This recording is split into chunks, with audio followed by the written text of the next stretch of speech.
Starting off this countdown, we have Fukushima. Due to the Fukushima nuclear disaster, Japan is said to be one of the world's most radioactive places. In 2011, an earthquake triggered a tsunami that ended up flooding the nuclear power plant and knocking out emergency generators. The power plant survived the earthquake, but the tsunami was twice as powerful as the plant was designed to tolerate. It led to the plant's 3 reactors leaking radioactive materials everywhere. The material contaminated wastewater and leaked into the Pacific Ocean. As a result, this is considered the most severe nuclear accident since Chernobyl. To this day, people are still cleaning up the nuclear waste and contaminated water there. In fact, 1.25 million tons of radioactive water is currently being stored at Fukushima. What's scary is that next year they won't be able to store it anymore, so they're looking at releasing it into the sea. Obviously, it will be treated first, but still, it won't be good for the marine life or the water. Moving on, at number 9, we have the Dugway Proving Ground. Located in Utah, the Dugway Proving Ground is the main biological and chemical weapons testing site for the US Army. During 1949 to 1952, 4 major types of radiation weapons tests took place there. First, we got the cluster bombs. Cluster bombs weighed about a ton each, and they were dropped from airplanes flying at 20,000 feet. They then would explode when they reached 800 feet above the ground, spreading radioactive particles everywhere. These tests released between 1,500 to 30,000 curies of radiation each. Then we have the small pellet tests. Again, this involved dropping small radioactive pellets over the area from a high altitude. Then we have the radioactive specks. Basically, a dust generator would fly over the area and spew radioactive specks all over that area. They also tested exploding radioactive metal in different shapes to see what would spread the contamination the best. Each test released about 100 curies of radiation. In our 8th spot today, we have the abandoned hospital in Brazil. Now we'll be talking about an abandoned hospital site in Brazil that used to perform radiation therapy for cancer patients. On September 13th in 1987, a bunch of individuals broke into the abandoned hospital and stole some parts from a teletherapy unit, thinking it would be worth some money. Little did they know that they took home something highly radioactive. That night, upon bringing it home, the 2 men became very sick and threw up. In the following days, the 2 men became worse and worse. One of the men actually had his hand swell and he had to get it partially amputated. Little did they know what was causing this. While this was all happening, they gave this radioactive piece of equipment to a number of different people. In fact, one of the guys even dismantled it, spreading cesium all over a large area. In the end, 4 people died as a result of this incident, and 250 others were injured from exposure to radioactive contamination. A cleanup crew was sent to decontaminate the area. Topsoil was removed in several areas, and a number of houses were demolished. To this day, it's said to be one of the world's worst nuclear disasters and one of the world's worst radiological incident. In our 7th spot, we have Hanford Site. Located in Washington, D.C., the Hanford Site is said to be one of the world's most radioactive places. So during the Cold War, the US used this site as its main plutonium production facility for their nuclear weapons. In the end, they produced enough plutonium for around 60,000 nuclear weapons, including the plutonium that was used in the Fat Man bomb that was dropped on Nagasaki in 1945. Now this place has since been decommissioned, but still contains about 60% of high-level radioactive waste. Most of the waste has been buried underground, but that wasn't a good decision because large areas of groundwater have since become contaminated. Coming in at number 6, we have d'Aubervilliers, Paris. During the 1920s to 1930s, 2 individuals, Frederick and Irene Joliet Curie, conducted a number of studies on radioactivity in this area. In particular, they were experimenting with salts of radium-226. Later on, the French army took over these experiments, and they seriously contaminated the fort. In the 1990s, 61 barrels of cesium-137 and radium-226 were found stored there, as well as about 160,000 gallons of contaminated soil. Over the years, they have tried to decontaminate the area, but in 2006, more contaminated areas were uncovered. People in the area were being exposed to radioactivity and they didn't even know it. In fact, a high percentage of people living in the surrounding area were found to have cancer. Although they deny that this site has anything to do with it, it seems quite obvious that it does. We are now at our 5th and halfway mark with Eniwetok Island. This island is part of the Marshall Islands in the Pacific Ocean. In 1946 up until 1958, the US government conducted 67 nuclear tests in the Marshall Islands. In 1951, the first ever hydrogen bomb was tested there. As a result, a number of atolls got contaminated, including Eniwetok. In fact, it's said that the Marshall Islands to this day are still more radioactive than Chernobyl and Fukushima. Isn't that insane? So when testing the soil, researchers found that the island had toxic levels 10 to 1,000 times higher than the soil in Fukushima, and it's about 10 times more toxic than the soil found in Chernobyl. On top of that, the government said that this is a cause for great concern. The US government had to relocate an entire population because it was exposing them to cancer and other illnesses due to the radiation. But people still live there despite this huge concern. In 1980, hundreds of people gathered on this island and participated in a radioactive cleanup, but still, the levels on this island are highly unsafe. Coming in at number 4, we have Rongelap Atoll. Surprise, surprise! Another dangerously radioactive atoll located on the Marshall Islands. Researchers have found that this island has the highest levels of external gamma radiation than all of the islands they examined in the study. Soil samples from the area also exposed that they have high concentrations of radioactive isotopes. Not only that, but researchers also found that the fruits on the islands contained more cesium-137 than is permitted by safety standards. And some of the islands also contained more cesium-137 than Chernobyl ever had. In our third spot today, we have Sellafield, United Kingdom. This is another place that has been given the name one of the world's most radioactive places. Back in the day, during the Cold War, Sellafield was the site where weapon-grade nuclear materials were produced for the UK's nuclear weapon program. However, in 1957, one of the wind-scale pipes caught on fire and 11 tons of uranium was on fire for 3 days. As a result, radioactive material started spreading across the Lake District. It was deemed Britain's worst nuclear accident. On top of that, no one evacuated and no one received iodine pills. In fact, some people didn't even know about the fire. They tried to keep it all hush-hush, and workers were just told to keep on working. That was until they found that golf courses, milk, and chickens, among other things, were getting contaminated. To this day, the plant releases around 2.3 million gallons of contaminated waste into the sea on a daily basis. In fact, this has made the Irish Sea the most radioactive sea in the world. Moving on to number 2, we have the Siberian Chemical Combine. This is another place contaminated by high levels of radiation. Located in Russia, this was one of the production facilities used to produce nuclear products for the Soviet nuclear weapons program. But after the fall of the Soviet Union in 1991, the facility stopped its production of plutonium and uranium. But to this day, this combine keeps on contaminating underground waters. This has to do with the explosion that took place on April 6, 1993. As a result of the explosion, tens of thousands of people were exposed to high levels of radiation and contaminated air, water, and soil. In fact, it's said that 10 grams of plutonium is released into the atmosphere there each year. In 2008, a study of the area found increased levels of plutonium and cesium-137 in soils and water samples, suggesting the plant is still leaking. And in our number 1 spot today, we have the Bikini Atoll. This is another atoll located in the Marshall Islands. Turns out that depending on how long you stay there, you could get exposed to as much radiation as you would get from 1 to 64 chest x-rays. That's insane. So in 1954, this area was the site for the US's largest hydrogen bomb test. The blast from this bomb was thousands of times more powerful as the bombs dropped on Japan during World War II. As a result, Bikini Island is said to have the highest levels of radiation in all of the Marshall Islands. In fact, in 1946, residents were forced to relocate, so they were actually shipped around to a number of different islands. They kept moving these people around because of lack of water and food sources. Then in the 1960s, the government said that the islands were safe to live on again, and they were no longer radioactive, which was not the case, and they soon found the levels of radiation were still dangerously high, so everyone had to leave again. In fact, this location is said to be more radioactive than Chernobyl and Fukushima. In our number 10 spot, we have Hanford, USA. In the 1940s, the US, along with the rest of the world, was in the midst of World War II, and it became important to rush to develop a nuclear weapon before the opposing side did first. American scientists rushed to develop the nuclear weapon in a project known as the Manhattan Project. Within this project, the town of Hanford was chosen to house a plant that would make the plutonium, and this is where the nuclear device would be created. In the process, the plant made a large amount of radioactive elements. Some say made over 60,000 nuclear weapons, and of course, that left a massive amount of radioactive waste. Even though some effort has been made to contain the waste, the area is still considered radioactive, and there have been many cases of cancer from around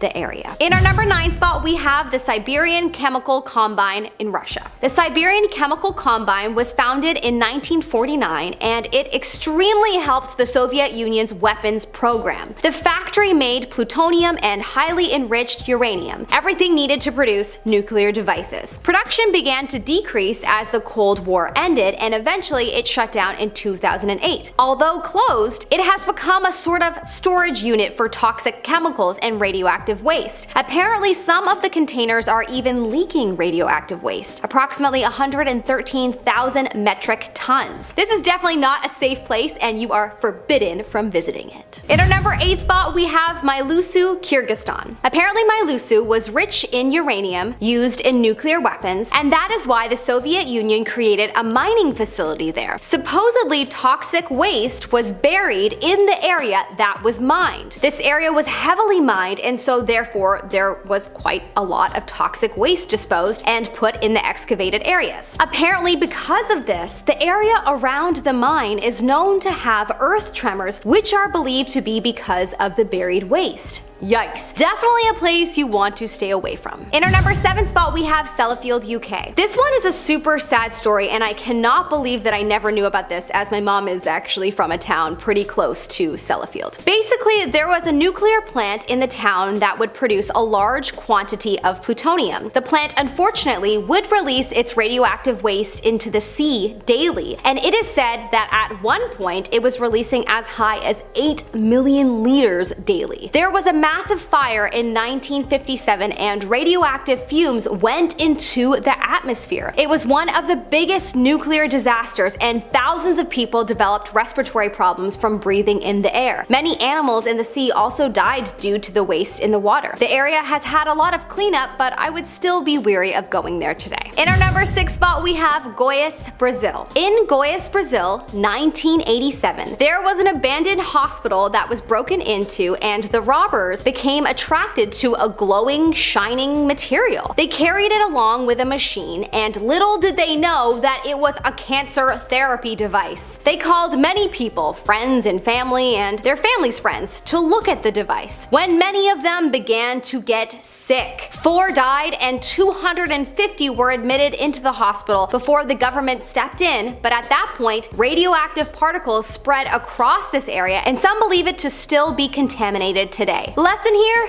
do not steal, folks. In our number 5 spot, we have the Polygon, Kazakhstan. During the Cold War, the Polygon was used as a test site for nuclear weapons. So as you can imagine, it might have a bit of radioactive waste within it. Maybe just a bit. Approximately 400 nuclear weapons were tested here during the time the site was active. Apparently, over 200,000 people have had adverse effects from being near the site and being exposed to the radioactivity. In the last while, though, the area has become restricted, so nobody is allowed to visit it. And why would you want to? Why risk potentially getting sick? In our number 4 spot, we have the Somali coastline. There are no nuclear plants in Somalia, but allegedly in the 80s, an Italian company sunk 30 ships loaded with nuclear waste in the Somali coastline, and that is how it came to be such a radioactive place. A large dump like this would make it almost impossible for the coastline to ever recover. Apparently, at the time, the government was not monitoring the activity along the coastline, and that is how this came to happen. The Swiss apparently were doing this as well. Man, I hope Italy and Switzerland gave the country some reparations or something for destroying their coastline and also making that area uninhabitable. In our number 3 spot, we have Mayak, Russia. Another radioactive place that you should definitely not try to visit, although you wouldn't be allowed to anyway. There were many nuclear accidents and spills that took place at Mayak. More than 15,000 kilometers were contaminated with radioactive waste. The plant suffered a horrible disaster in 1957 where about 200 people died and at least 270,000 were evacuated. Because of this incident, this site is considered one of the most dangerous radioactive places in the world. There were attempts at cleaning up the waste, but apparently the area is still very, very heavily contaminated. In our number 2 spot, we have Fukushima, Japan. In 2011, there was a massive earthquake and tsunami that hit Japan and its Pacific coast, and it caused a horrible disaster for the Fukushima Daiichi nuclear plant. There was a nuclear meltdown as the backup generator that was created in case of a natural disaster failed to work. Apparently, hydrogen air exploded, and this caused a fire, and 3 active reactors leaked radioactive material. This then led to a spillover by the pool that was being used to store contaminated wastewater, and that led to the contamination of the whole coast. 154,000 people were evacuated from the site. The site is still heavily contaminated today and is heavily avoided. In our number 1 spot, we have Chernobyl, Ukraine. Arguably one of the worst nuclear disasters ever, Chernobyl is not a place you want to go anywhere near, and you wouldn't be able to anyway. The plant is permanently closed. In 1986, the Chernobyl nuclear power plant was in a massive fire that occurred after a malfunction during a safety check. There were allegedly flaws in the design of the reactor, and as the safety systems were shut down, this led to overheating that generated steam that was uncontrolled, and that is what created an open-air graphite fire that sent radioactive fumes into the atmosphere. That must have been horrific to see. 100 deaths were associated directly with the incident, but since over 6 million people were exposed, there have been varying estimates of the amount. It's hard to know based on increased mortality due to disease that could be associated with the accident. Kicking off the list at number 10, Doormat toothpaste. With charcoal toothpaste being more popular nowadays, we have to kick this list off with possibly the worst toothpaste to ever exist. Doormat. Accelerate your breath. Gross. Yeah, so back in the 40s, people were brushing with radiation. Even on the actual tube, it says its radioactive ingredients increase the defense of teeth and gums. The cells are loaded with new life energy, and the bacteria is therefore hindered in their destroying effect, leaving behind a pleasant, mildly refreshing taste. Yummy. Its radioactivity was low in comparison, but the fact that this once existed, compared to what you're about to hear on this list, is so wild to me. Good gums don't bleed, they actually glow. Who knew? Number 9, radioactive water. Nothing quenches your thirst more than some radium water. And you thought Dasani tastes bad? Buckle up. Back in 1932, Edmund Byers, 51-year-old steel manufacturer and golf pro, met his fate in a horrible way. He was told to drink this product by his physiotherapist. He said that drinking this product would help the golfer's arm pain and fatigue. Each of these bottles contained 1 microgram of radium and 1 microgram of isothorium mixed with water. The guy would drink radiation after every single meal, and subsequently he lost weight and developed bone necrosis in his jaw. He lost several teeth before his jaw literally fell apart. Number 8. Thoradia. If somebody told you your face was glowing back in the late 30s, that would be the highest compliment of all time. Thoradia was a beauty product company that made radioactive creams, powders, lipstick, anything to get your glam on, really. They took pride in using thorium and radium lead to tone facial tissues, remove wrinkles, and all that jazz. And the product was doing so well it actually circulated in Italy, Portugal, Romania, Egypt, Belgium, and France. It wasn't until 1937 until the French government caught on to these side effects. So the radium would literally make your skin glow a bit, which is great, but then after you might die in the long-term effects. I'm glad this didn't stick around. Imagine Jennifer Aniston using this. It's kind of hard to do a Friends reboot without a jaw. Number 7, toys.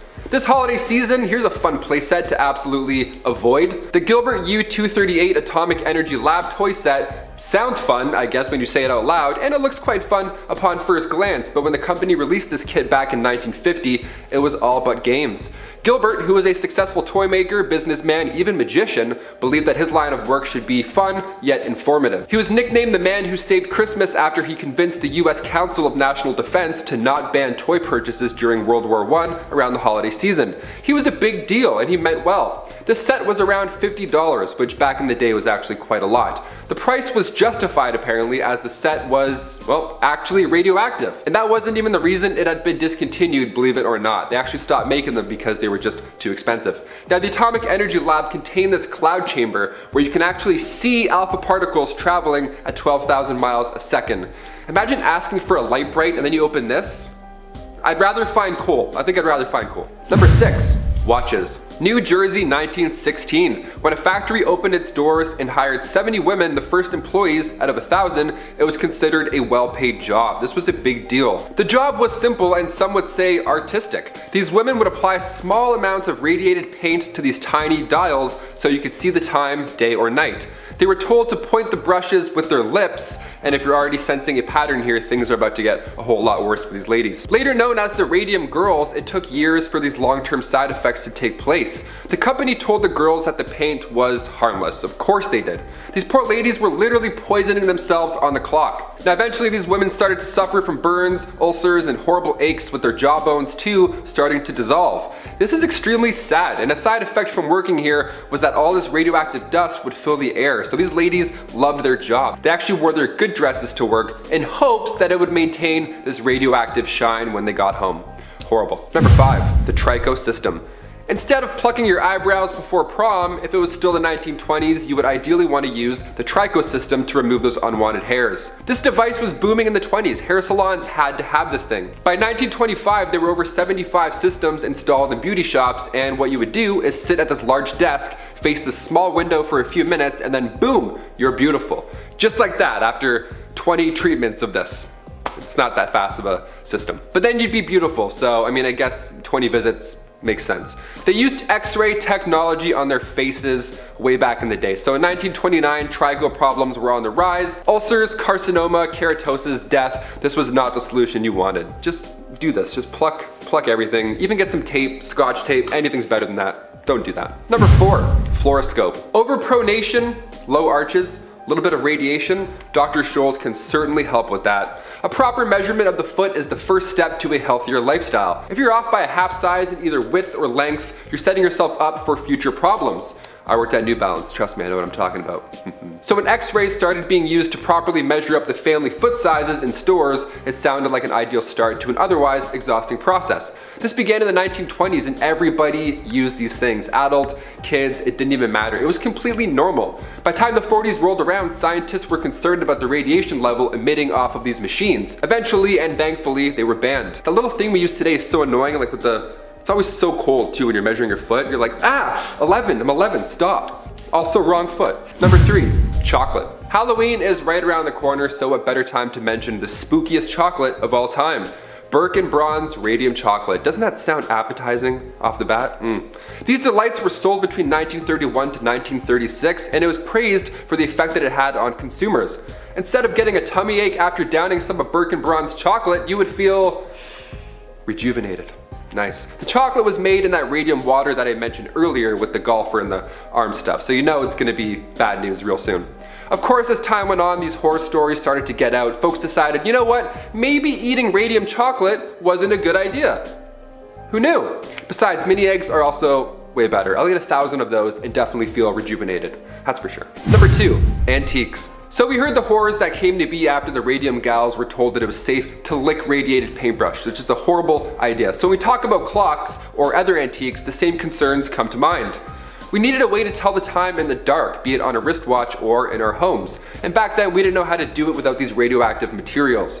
When radium was first discovered in the early 1900s, its natural glow was used in many more ways. During World War II, for example, radium dials were used to allow pilots to fly at night without using bright cockpit lights. It's like when you're driving and you turn on the light and your dad's like, oh my god! We have to avoid that, we'll have glow in the dark dials instead of clicking things and crashing. Uranium was also used to give jewelry those yellow, green, or orange colors. And for many years, glass makers used a very small amount of uranium to make their glass green or yellow, which is wild to me because radiation or not, those aren't flattering colors. Have some company over, you're like, oh, let me just grab my Mountain Dew stained wine glass. Here you go, man. Cheers. And finally, number 1. Vita Radium Suppositories. With guaranteed real radium, yes, the home product company of Denver, Colorado, it's next to Colorado, it has a V, they're cooler. With guaranteed real radium, the home product company of Denver, Colorado came out with these suppositories back in 1930, and the way that they marketed these things, Let me just read it out to you. It's just utterly insane to look back on. The company reached out and it says, "Weak, discouraged men. Yes, if you are showing signs of slowing up in your actions and duties, perhaps if you have begun to lose your charm, your personality, your normal manly vigor, then certainly you want to stage a comeback. The man who had lost these precious attributes of youth knows how to appreciate their value. He realizes that happiness depends on his ability to perform the duties of a real man. Sweet, glorious pleasures of life. Nature intended that you should enjoy them, and now is the time to act."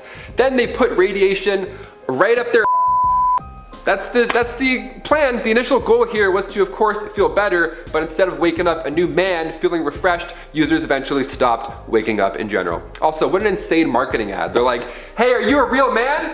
Radiation, come check it out." Coming in first in our number 10 spot are abandoned dolls. So if you guys have ever seen one of my videos before, then you might already know I have a specific disdain for creepy dolls. And wouldn't you know it, the exclusion zone is said to be filled with broken and abandoned dolls at every turn. Apparently, the specific area is Pripyat, and those that have visited report seeing things like baby dolls sitting in abandoned hospitals, creepy dolls sitting on windowsills propped up on skeletal bed frames sprawled out in piles of debris, and the most creepy of all, wearing a gas mask. Now, to be fair, there is a high possibility that while many of these toys are remnants from the actual disaster, there's definitely some tourism interference. But interference or not, many still believe the dolls are haunted. In fact, some visitors swear they've seen the dolls watch them as they walk along the grounds. So whether you are afraid of creepy evil dolls or not, broken dolls without limbs sitting in the middle of a nuclear ghost town is one of my worst nightmares. Coming in at number 9,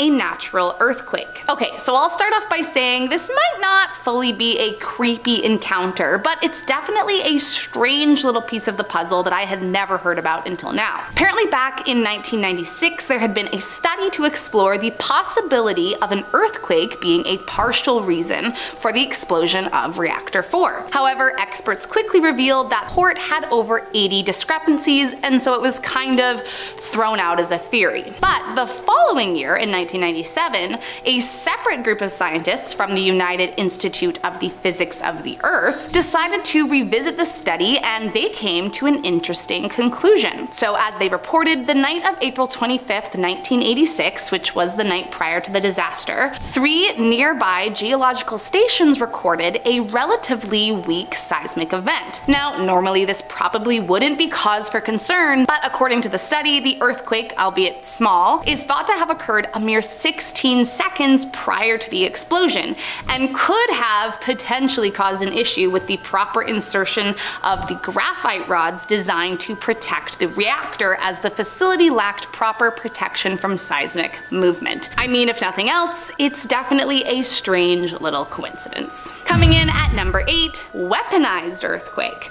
Speaking of earthquakes, inside the Chernobyl exclusion zone, there is apparently also some evidence that tectonic weapons were being researched and developed in the Soviet Union at the time. Now, to be clear, it's not known if these weapons were actually ever deployed, but there are some theories out there that suggest that a weaponized earthquake might not be as far-fetched as it sounds. On May 30th, 1992, Pravda, which was the former official newspaper of the Soviet Union, reported that a geophysical or tectonic weapon was actually developed in the USSR despite the UN convention. Pravda, which was the former official newspaper of the Soviet Union, reported that a geophysical or tectonic weapon was actually developed in the USSR despite the UN convention. Now, of course, many higher-ups denied this, but some are sure that they saw it with their own eyes. I mean, it is an interesting theory and definitely makes you wonder what could have been going on behind closed doors. Coming in at number 7,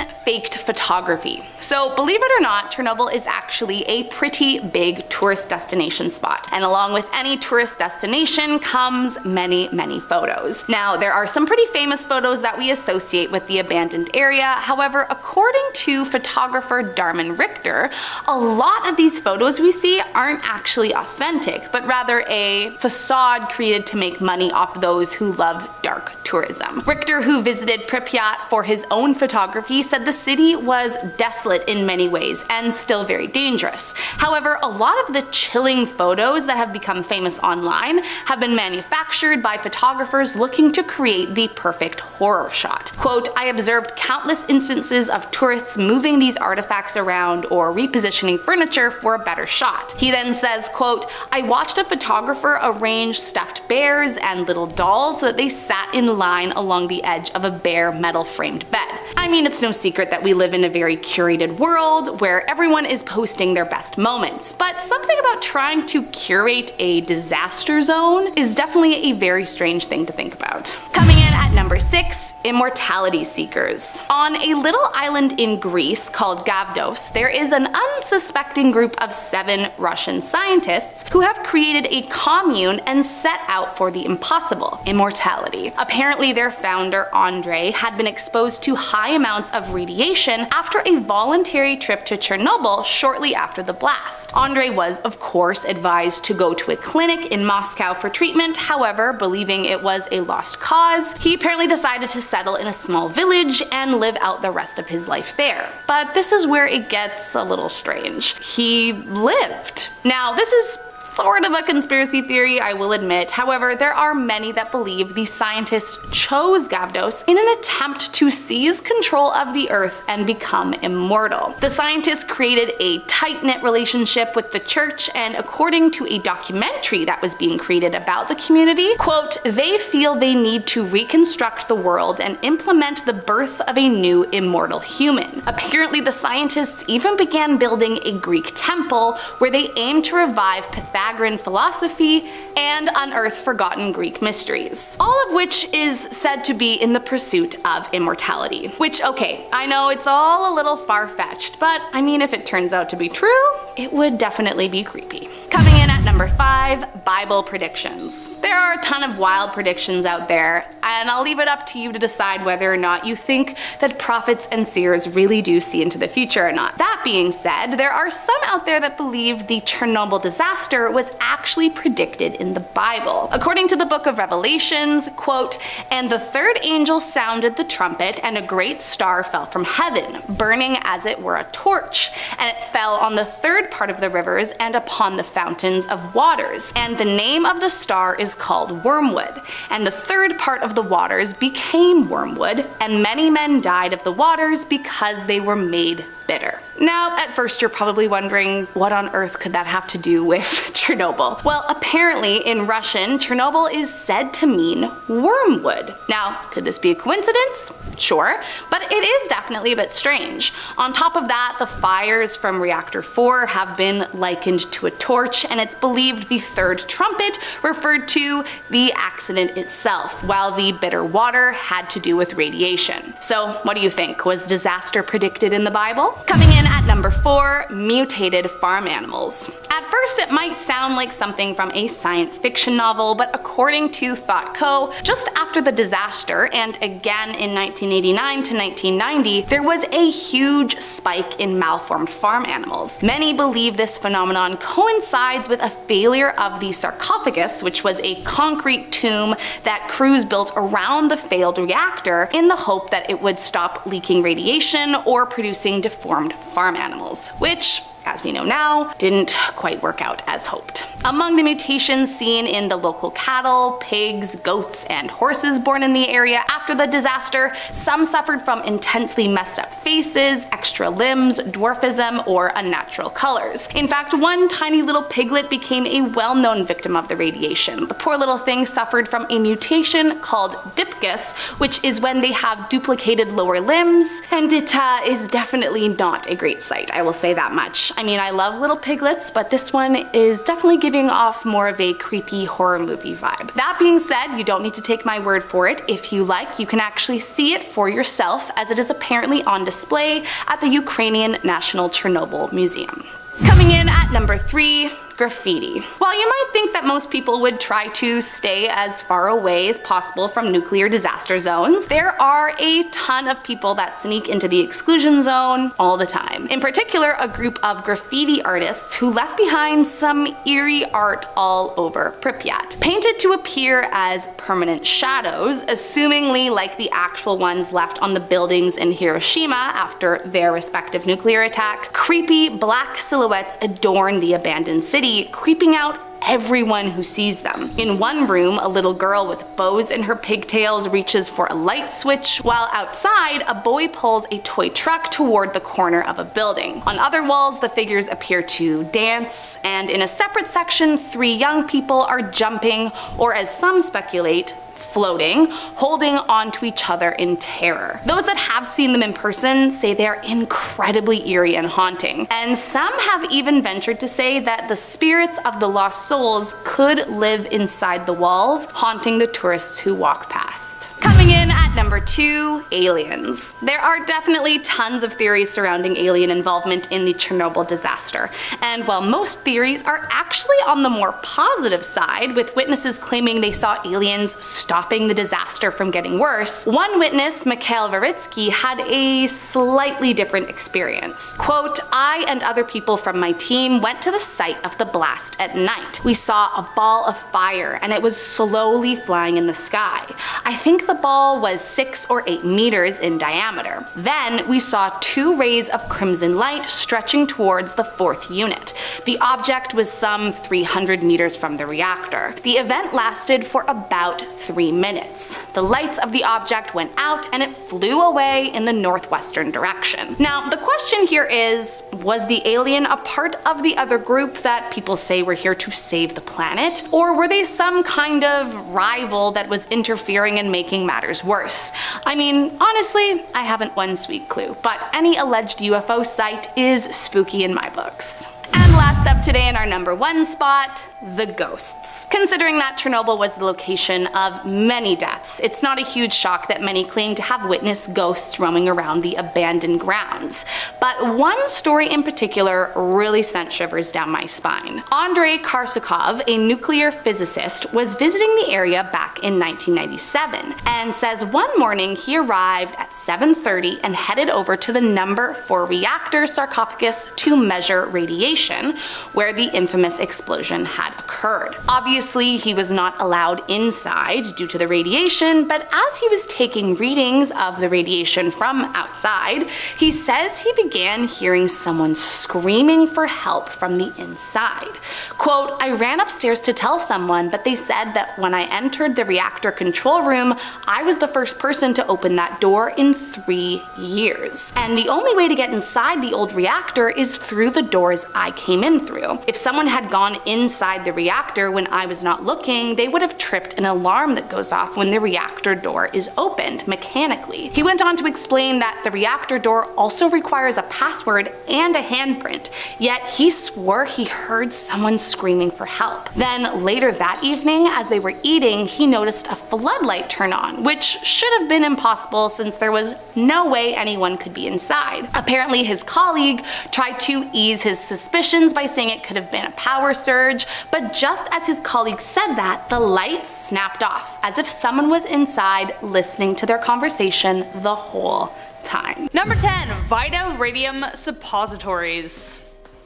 Yeah. What I've discovered while making this list is that after radium was discovered, people became obsessed with it. Like the Gma and Frank's Red Hot commercials, they put that on everything. Vita Radium Suppositories were developed as a way of relieving our digestive systems a la radioactive material. According to this ad, these suppositories were guaranteed to contain radium, which is exactly the opposite of what we want to see on the back of canisters today. People believed that radium had miracle effects when it came to the human body, saying that they made you glow, because they did. These pills were to be inserted into the rectum so they could be dissolved and devoured by the entire body. According to the ad, and I quote, "Every tissue, every organ of the body is bombarded by its health-giving electric atoms." They also implied that it would increase libido.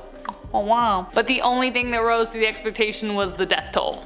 Number 9. Radioactive toy set. Gilbert U-238 Atomic Energy Lab was the hottest thing to hit toy stores in the 1950s for a hefty price. The toy set cost was $50 because it was actually radioactive. $50 was a steep price to pay back then. Meanwhile, I can spend that in like a day living here. So fortunately, a lot of parents bought more affordable science sets that didn't have radioactive stuff. The toy, as a result, was discontinued not because it was actually poisonous, but because no one could afford it. Some say it was safe for children to use as it was very carefully constructed, but put it in the hands of like a 9-year-old boy.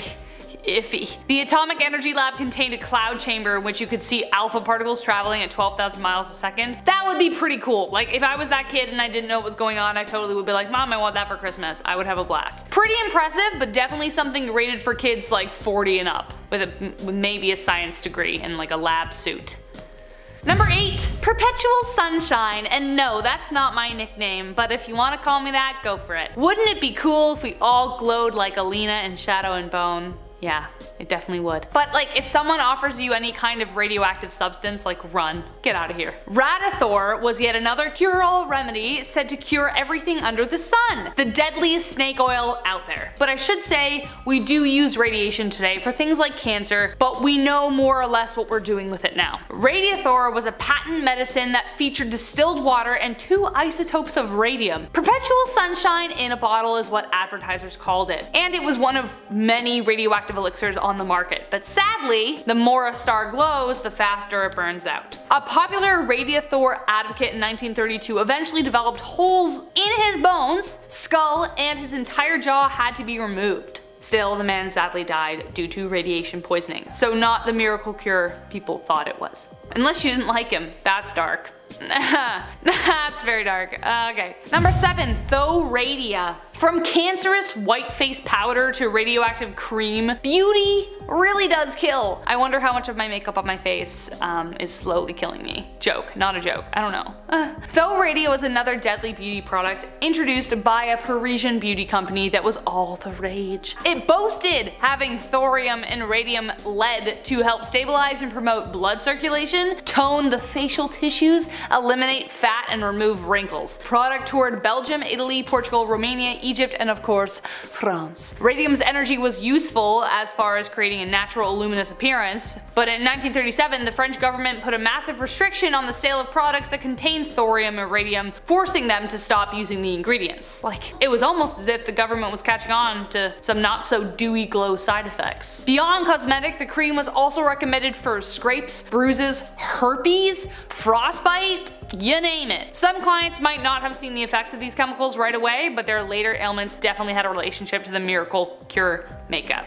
Number 6. Radioactive shoe sizers. Why use a measuring tape or those like cool metal feet slidey things when you can just use a nuclear bomb? Okay, well, not a nuclear bomb, more like a whole bunch of radioactive materials. I'm honestly just as surprised as you are. I had no idea we were this obsessed with radium for this long. The shoe-fitting fluoroscope was a revolutionary new device that changed the way people have their feet measured, because apparently rulers didn't work. Despite scientists getting severely injured during the creation of the device, shoe stores adored it. Parents would take their growing little boys and girls to the counter to have their feet scientifically sized. They put their feet into the X-ray fluoroscope and the salesman and customer would see the bones in their foot. The customers also got a healthy dose of radiation. What a deal! Fortunately though, by the 1950s these machines were recognized as dangerous and slowly banned state by state until 1970s, though Europe continued to use them because they're chic. But decades before bans came into question, the dangers of radiation were already public. In the 1920s, X-ray pioneers suffered very gruesome and very public deaths. Actual data didn't appear until the 1940s and nobody listened until the aforementioned date. But hey, at least they knew they were a size 7.56 over a 7.5 shoe.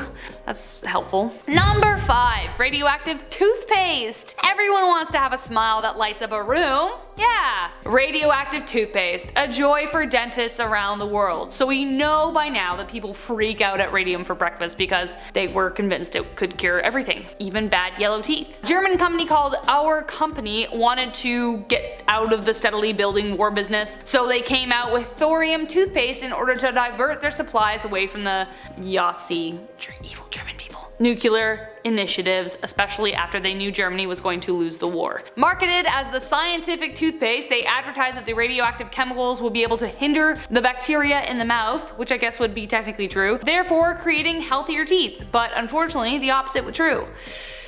Like rotting away.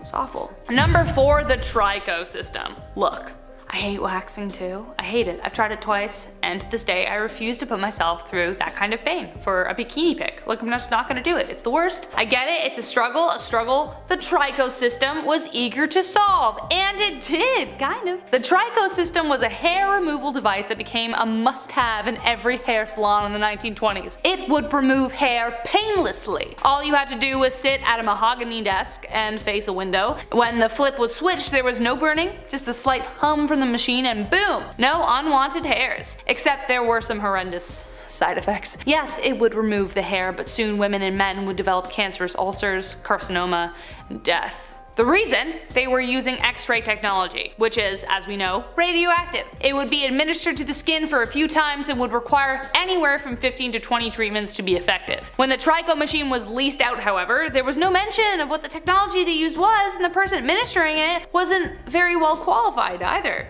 right? Clients were just marveled that it worked so well until it slowly burned their face off. So bottom line, if someone says anything is a miracle cure, just maybe like scream at them and run. Number 3, the Radium Girls. This story breaks my heart. It's so sad. The Radium Girls became so radioactive that if you stand on their graves today with a Geiger counter, it will still jump like 80 years later. Small town girls from New Jersey were hired by a local factory to paint clock faces of luminous watches. How did they glow, you ask? Well, with glow-in-the-dark radioactive paint. They painted 250 dials on average daily, and in order to ensure that their lines were clean, they would lick the end before dipping it into the paint every few times. They were paid in pennies, around 27 cents per watch today. That's what it kind of breaks down to. So they worked tirelessly, each day swallowing more and more paint. Slowly but surely, the girls were eaten from the inside, their bones dissolving with each stroke of their brush. In the 1920s, 4,000 workers were hired by the US and Canada. The inventor of the glow-in-the-dark paint himself died of radioactive exposure. The first death of the girls, though, was Molly Maggia, died after suffering burning ulcers and agonizing aches, her jawbone dissolved, and so on. The USRC covered it up, saying they weren't responsible, until dozens more died via extreme tumors and horrific other illnesses resulting from the radium. Number 2, Marie Curie. Marie Curie was a brilliant scientist, a pioneer in many ways for women in the field. Her primary accomplishment was expanding our knowledge of radioactivity. But they didn't take any of the precautions we now know to take today. In fact, Marie and her husband Pierre were both buried in lead caskets to contain the radiation they accumulated in their bodies while alive. Even their furniture was radioactive. Marie discovered 2 new elements, radium as I've mentioned, and polonium, and was the first woman to win a Nobel Prize. Using the new discovery of radium, Curie discovered it could be used as the gamma ray source in X-ray technology, advancing the field. She also invented smaller, more portable X-rays that medics could use on the battlefields. However, the Curies overlooked what prolonged exposure to radiation could do. She even used to carry tubes of radium in her pockets. In the 1920s, it finally caught up to her. Her health started to deteriorate rapidly and developed a severe form of leukemia. She passed away on July 4th, 1934. Pierre died years earlier in 1906 from an accident in the street. He was run over by a horse-drawn cart. Because he was so young though, his body held on to more radioactive materials, so his body was actually more radioactive by the end than Marie's was, because by that point it would have run through. Interesting, but terrifying. And last but not least, you knew this was coming, the atom bomb. Hands up if you think every world leader should get rid of their nuclear devices. But they won't, sadly, which is a terrifying thought. After all, no one buys a weapon without having planned to use it. And if you look at the aftermath of Hiroshima and Nagasaki, Well, one of us is going to be next. The bomb at Hiroshima destroyed 2/3 of the city's building in a flash of light and killed 60,000 by the end of 1945. Some were killed directly, others years later due to their injuries. Decades later, survivors of the bombings were still pulling debris from beneath their skin, like little shards of glass, as well as enduring horrific medical conditions like cancer, kidney diseases. The list goes on. 3 days after Hiroshima, they dropped another on Nagasaki. Today, the cities have found new life and would hardly be recognized after 75 years. However, the memories of what happened remain, and how could they forget? Hibakusha is the term used for survivors of both Hiroshima and Nagasaki, and many, like Hiroshi Harada, take action for disarmament and advocate for world peace. Starting off this list, in our number 10 spot we have the disaster. We talk a lot about Chernobyl, but how often do we really discuss how this disaster actually happened in the first place? What actually went on that caused it? The Chernobyl nuclear disaster occurred on April 26, 1986 in Ukraine, which at the time was a part of the Soviet Union. During a routine safety test, a series of errors and design flaws led to an explosion in reactor 4 of the Chernobyl nuclear power plant. The explosion caused a massive fire that released radioactive material into the atmosphere, which was carried by wind across Ukraine, Belarus, and other parts of Europe. The disaster was caused by a combination of factors, including a flawed reactor design, a lack of safety, and human error. During the safety test, the reactor's power output dropped to dangerously low levels, leading to an attempt to restore power that resulted in a sudden surge. This caused the reactor to overheat, leading to a steam explosion that destroyed the reactor's upper structure. The accident caused immediate deaths due to the explosion, as well as long-term health effects from exposure to radiation. The Chernobyl disaster remains the worst nuclear accident in history in terms of the number of deaths and the environmental impact. It led to significant changes in nuclear safety regulations and increased awareness of the potential risks of nuclear power. In our number 9 spot today we have the operator. This story is one that comes directly from Alexei Brius, who is a control room operator at the Chernobyl nuclear power plant, and this is his story of the day of the disaster, which starts as he was traveling on a bus to work on April 26, 1986, knowing nothing of the historic disaster that occurred just hours before. As he arrived, he thought, quote, "It looked like it would be a mass grave. I was sure that the whole night shift had died there." He continued on to say, quote, "At the moment of the explosion, I was in Pripyat in my flat. I was sleeping tightly. I didn't hear, I didn't see anything. In the morning, I was to go to work, and so I did. I knew nothing about the disaster. I just got on a bus and went to work. As I was coming close to the station, I saw from the bus that the block was destroyed. I always say that my hair stood on its end when I saw that. I didn't understand why me and other workers were brought there, but it turned out that there was still much work to be done. Me and my coworkers got off the bus and tried to enter the territory of the 4th block as we were supposed to. There was a guard wearing a rubber-coated army suit who had orders not to let anyone in. Finally, they agreed. The guarding sergeant gave us each a pill of potassium iodide. I took it immediately. It was a special medicine made to protect the thyroid gland from radiation. All my life, I remember him with gratitude. The upper part of the reactor and the separator barrel were open. The main circulating pump was seen from the outside. Down the reactor, I saw the reactor's emergency cooling system all ruined. Its pieces were mixed with slabs of concrete. I was stepping over lumps of black graphite. I didn't want to admit what I saw, just like many other people, that it was black graphite." Alexei goes on to explain that he and the other operators had to, quote, "save those injured by fire, debris, hot water, and steam and radiation. We were to find them, carry them out, and deliver them to the medical personnel and go look for others. We saved and brought everybody out except for one person. He is still somewhere there inside the reactor." In our number 8 spot today,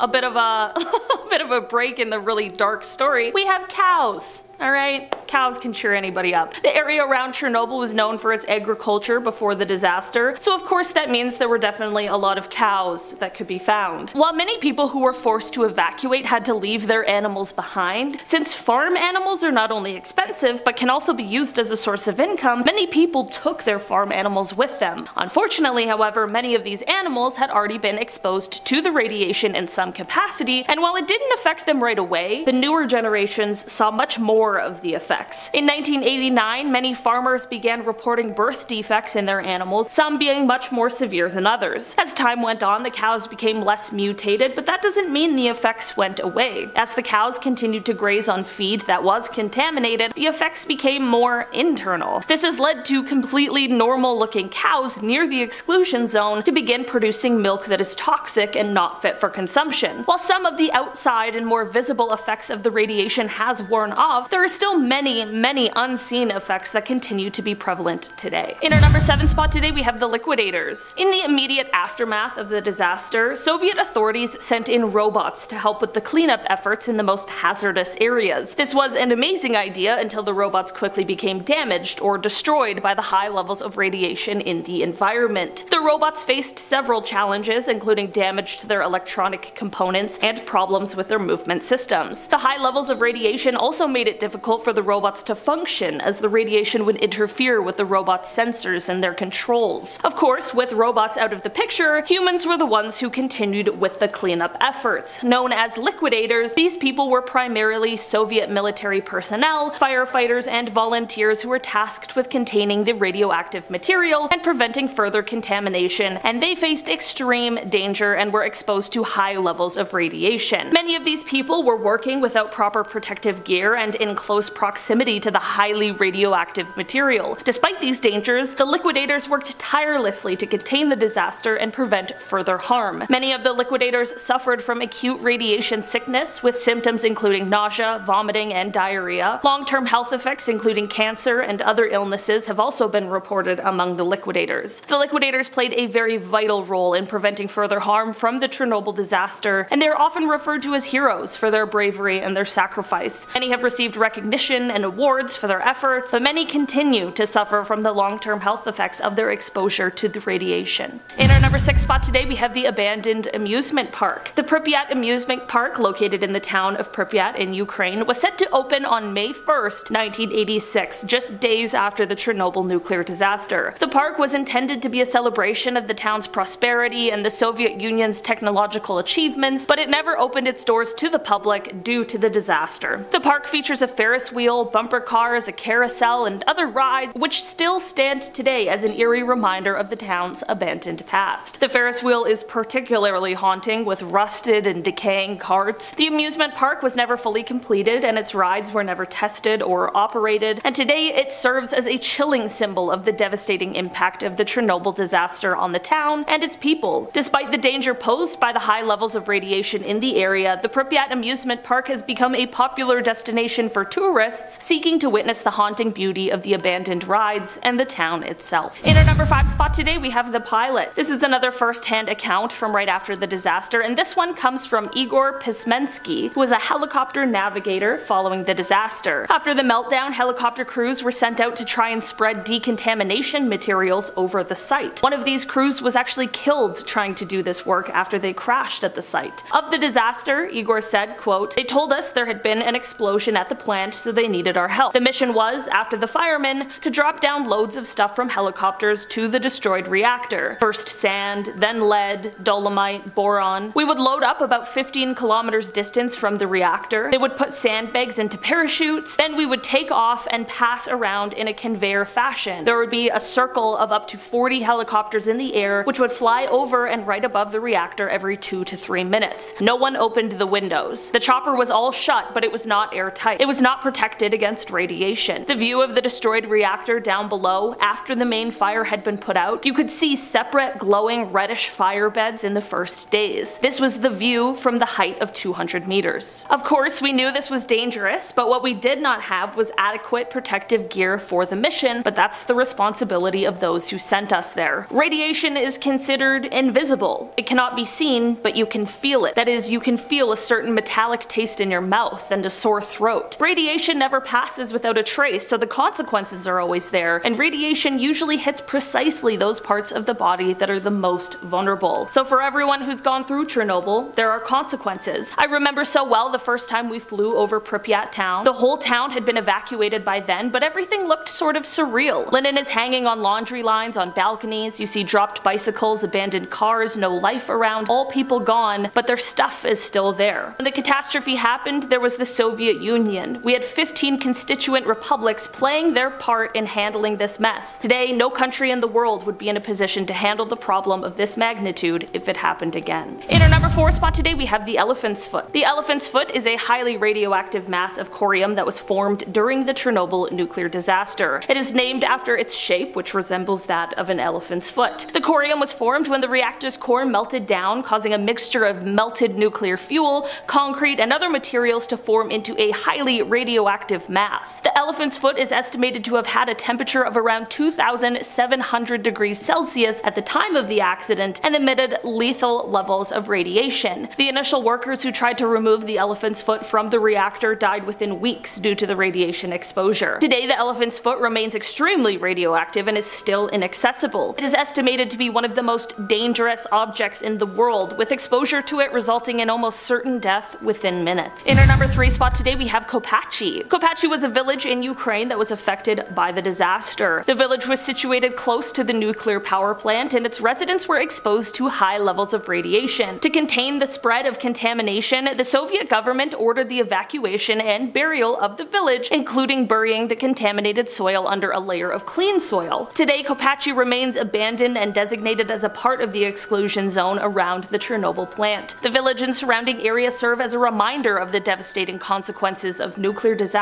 and the importance of nuclear safety. In our number 2 spot today, we have the plant. It might come as a surprise, but the Chernobyl nuclear plant didn't just shut down entirely after the disaster. Despite the contamination and the risks associated, they continued to use the plant for years to come. Reactor 4, which exploded during the accident, was completely destroyed, and the other reactors were shut down over time. The Soviet government continued to use parts of the plant for several years to generate electricity and heat for the surrounding area, but eventually the plant was decommissioned. It wasn't until December of 2000 that the final reactor, Reactor 3, was shut down. Reactor 2 was shut down in 1991, and 1 was shut down in 1996. It is thought that the plant should be fully out of use by 2028. And finally, in our number 1 spot today, we have the containment. After the disaster took place, the damaged reactor, reactor number 4, was sealed in a heavy concrete sarcophagus that was meant to keep the radiation concealed and contained. While this may seem like a foolproof plan, there are many debates about how effective this containment actually is and how effective it may or may not continue to be. These are, of course, super important questions, and considering the fact that it's something we've never really had to deal with before in any way, how are we really supposed to know until we try? The building of a new structure called the New Safe Confinement Structure started in 2006, and it was completed in 2017. The new structure is 843 feet wide, 531 feet long, and 356 feet tall, and is meant to keep the reactor and its previous sarcophagus contained for at least the next 100 years. Despite that relatively short amount of time, experts say that the exclusion zone and surrounding area will remain uninhabitable for the next 20,000 years. Number 10. Nagoro, Japan.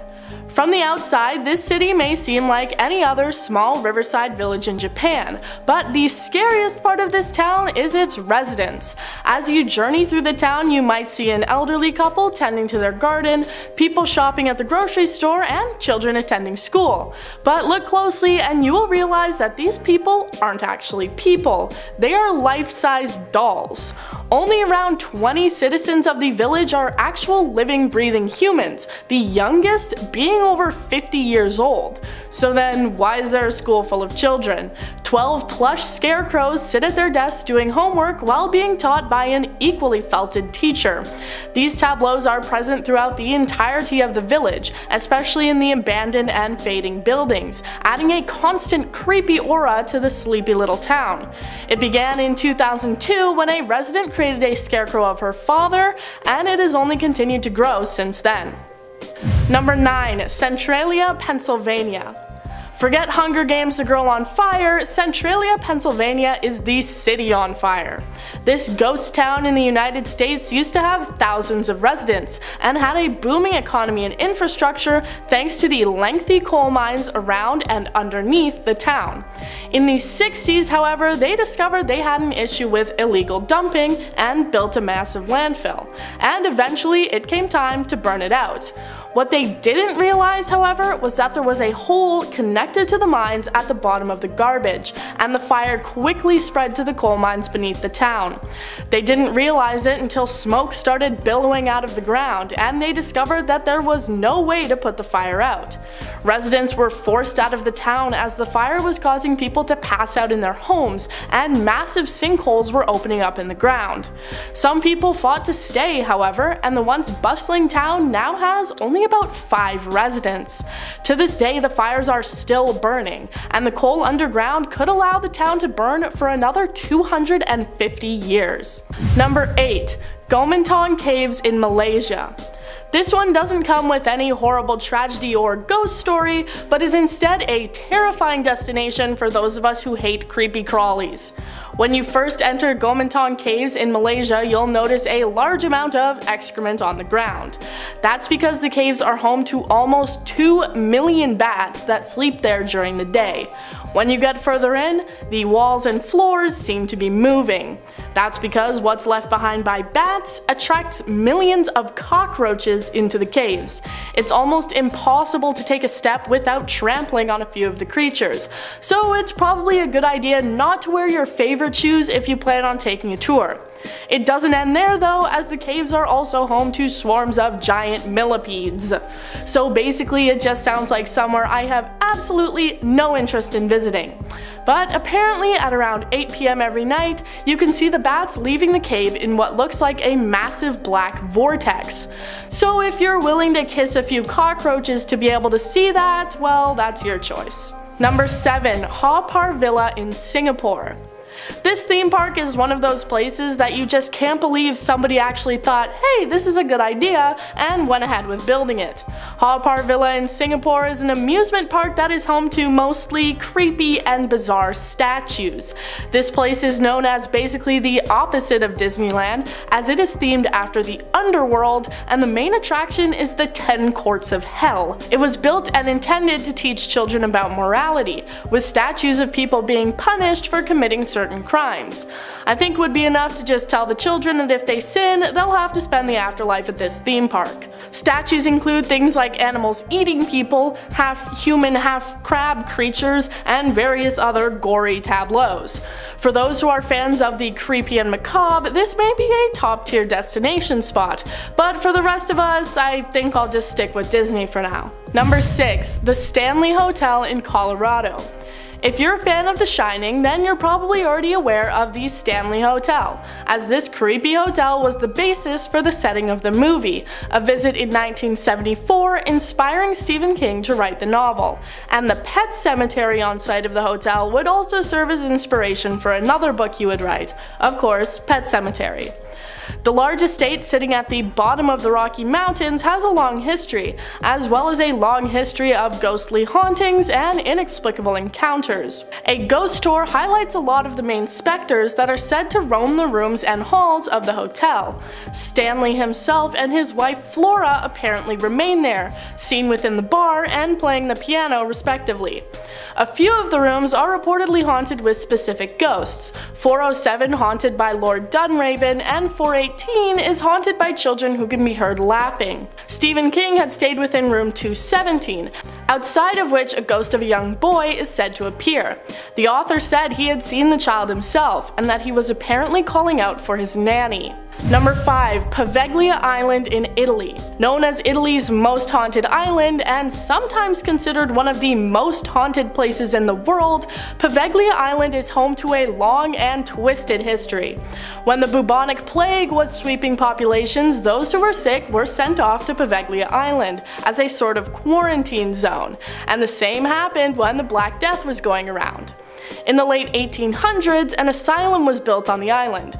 It was poorly constructed and wasn't really used as a place for healing or caring for the sick, but instead as a place of exile for them to be kept away from the rest of the community and to spend the rest of their days. In the 1930s, there was apparently a cruel doctor running the asylum who was responsible for doing unethical experiments on the patients. Eventually, he fell from the bell tower, and while it's long gone, people say that they can still hear the chimes of the bell coming from the island. It is apparently crawling with the ghosts of the many souls who passed away there over the centuries.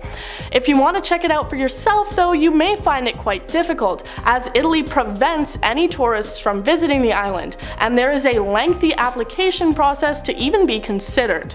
Number 4. Tranquil Sanatorium in Kamloops, British Columbia. Going up to the Great White North, Tranquil Sanatorium in British Columbia is known as one of the most haunted places in Canada. It was built in 1907 to treat people who were suffering from tuberculosis. It operated this way for many decades until it eventually closed its doors in 1958, as anti-tuberculosis medicine came around in 1940. It became a mental health institution before later becoming a detention facility for young offenders. As with Poveglia, the history of disease and death has led many to believe that the facility and grounds are incredibly haunted, and many people have reported large amounts of paranormal experiences. There are apparently various different ghosts you can spot there, like a mother crying for her child or the sound of children playing. And many people have shared photos from the facility where you can see ghost orbs or the outlines of figures in the dark. One of the main highlights, however, is the tunnels underneath, which were used for transportation and are apparently incredibly haunted. If you're interested, the farm that is now on the property offers tours and even escape rooms. Number 3. Hoia Baciu Forest in Romania. Known as one of the most haunted forests in the world, Hoia Baciu is known as the Bermuda Triangle of Romania. The first thing that you'll notice when looking at pictures of the forest are the trees that appear crooked and bent, looking like they're contorting and reaching out for something. There are many legends surrounding the forest, most to do with ghostly and paranormal sightings. There's one story of a girl who disappeared into the forest, only to reappear 5 years later with no memory of what had happened or where she had been. She was wearing the same clothing and apparently hadn't aged at all. There's also another story about a sheep herder and his entire flock of 200 sheep which vanished into the woods, never to be seen again. Those who do enter the forest and make it back out find themselves with mysterious headaches, rashes, and burns with no known explanation. And you know I can't make it through a list without mentioning aliens, so yes, there have been numerous reports of UFOs and extraterrestrials residing within the forest. Number 2. The Paris Catacombs.